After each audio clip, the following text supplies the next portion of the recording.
Es ist erwiesen, dass Schlafapnoe ein absolut gefährlicher Zustand ist, bei dem es während des Schlafs zu kurzzeitigen Atemaussetzern kommt, von einigen Sekunden bis zu einer Minute oder länger. Dies kann nachts mehrmals passieren und die normale Atmung und den Schlaf beeinträchtigen. Als Ergebnis erhält der Patient chronische Müdigkeit. Apnoe verhindert, dass sich der Körper im Schlaf vollständig erholt. Infolgedessen verspürt eine Person tagsüber Müdigkeit und Schläfrigkeit, Reizbarkeit und verminderte Konzentration. Häufige Apnoe-Episoden führen zu Schwankungen des Sauerstoffgehalts im Blut, was das Risiko erhöht, Folgendes zu entwickeln: arterielle Hypertonie, Bluthochdruck, koronare Herzkrankheit, Schlaganfall, Herzrhythmusstörungen, zum Beispiel Vorhofflimmern, Herzinsuffizienz, Stoffwechselstörungen. Schlafapnoe erhöht das Risiko für Fettleibigkeit und Typ-2 Diabetes. Da die schlechte Funktion des Körpers während des Schlafs die Fähigkeit des Körpers beeinträchtigt, den Blutzuckerspiegel zu regulieren und den Appetit zu kontrollieren. Erhöhtes Risiko eines plötzlichen Todes. Bei Patienten mit schweren Formen der Schlafapnoe ist die Wahrscheinlichkeit eines Herz- oder Atemstillstands im Schlaf höher. Insbesondere bei Menschen mit vorbestehenden Herz-Kreislauf-Erkrankungen.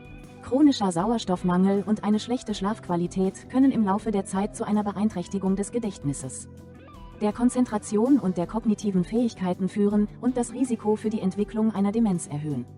Unregelmäßiger Schlaf und ständige Müdigkeit können zur Entwicklung von Depressionen, Angststörungen und einer allgemeinen Verschlechterung der Lebensqualität führen. Die Schlafendoskopie bzw. Schlafendoskopie ist die einzige Methode zur Diagnose der in den HNO-Organen liegenden Ursachen für Schnarchen und obstruktive Apnoe. Es hilft dabei, genau zu bestimmen, auf welcher Höhe der oberen Atemwege eine Verengung, Blockade, vorliegt, die Schnarchen oder Atemaussetzer verursacht. Der Eingriff wird ambulant in der Klinik unter medikamentösen Schlafbedingungen durchgeführt, um den natürlichen Zustand eines schlafenden Patienten zu simulieren. Der Patient wird gebeten, morgens nüchtern zu erscheinen. Es ist an Monitore angeschlossen, um die Vitalfunktionen zu überwachen: Puls, Blutdruck, Atmung und Blutsauerstoffgehalt. Um sie einzuschlafen, wird ein Medikament intravenös injiziert, das einen flachen Schlaf bewirkt, der dem natürlichen Schlaf so nahe wie möglich kommt.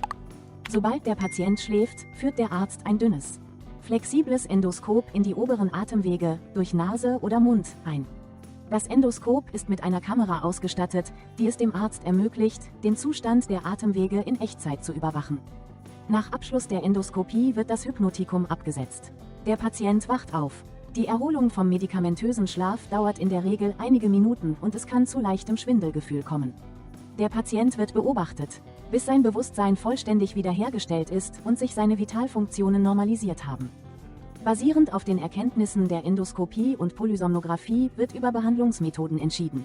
Dabei kann es sich um konservative Methoden, Umstellung des Lebensstils, Verwendung eines CPAP-Geräts oder einer individuell angefertigten Protrusionsschiene für den Unterkiefer, eine medikamentöse Behandlung oder einen chirurgischen Eingriff handeln, die Ursachen der festgestellten Behinderung zu beseitigen.